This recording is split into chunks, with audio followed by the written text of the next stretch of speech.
Welcome to Poets from the Neighborhood. I am VeerajaR. And I'm Lagnajita. We hope you'll enjoy the poems we'll be reading today. Poems written by your friends and neighbors.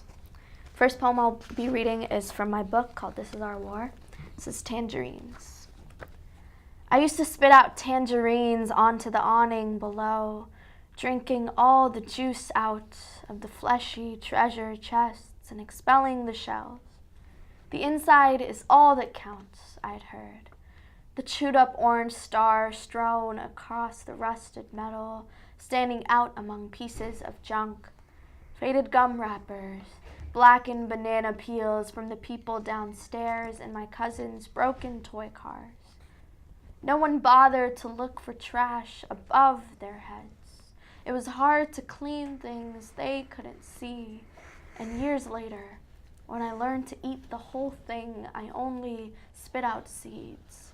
Small gray clusters of no worth collected in pyramid piles, collapsing only when black Indian crows made heavy landings on the iron runway. Maybe one day a gomla tree might grow there, fertilized by decomposing garbage and decaying orange stars, their death like a supernova explosion that no one believed. What a funny thing, to be grown out of yourself, made out of your own ghosts, watered by fragrant rain, leaves like open palms, stems like outstretched arms. Maybe one day the tree would grow so tall I could reach out and grab the succulent crop, and it would all come full circle, like sun stars and tangerines, everything from itself. Definition by Susie Margaret Ross. Thinking of haiku, each syllable in its place, cartographer's dream. So I'll be reading some new poems. This one is called Cosmos. My father used to say that he would become a star when he died.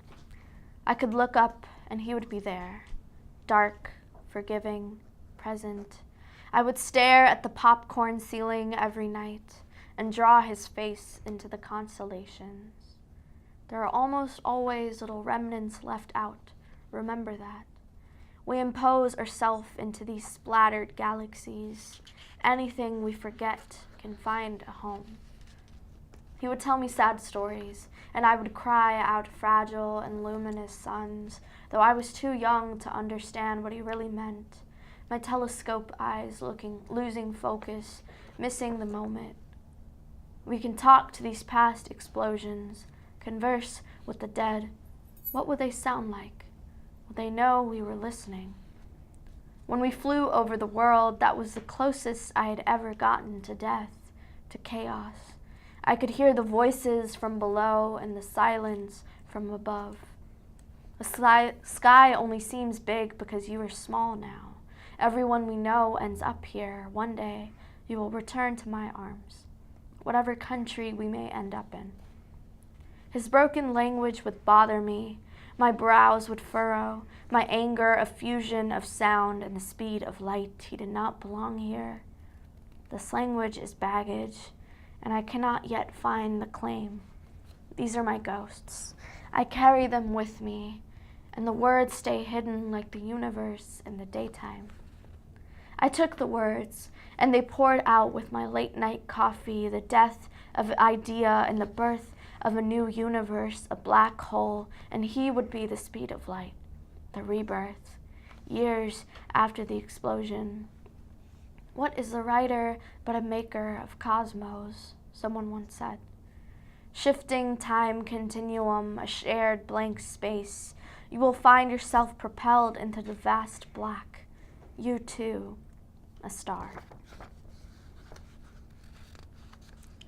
Space-Time Hypothesis by Susie Margaret Ross. A fly has strayed into my parked car through an open window, but cannot figure out how to escape. And this is a word on privilege, or amen. We demand a word for this, something that can grow in hungry mouths and feed broken stomachs, one that tells the whole story, and nothing but the story, gaping and present, maybe this way. It can force itself upon eardrum doors, breaking and entering. The desire to be heard is not a crime, but a punishment. Maybe they can't lock this word up.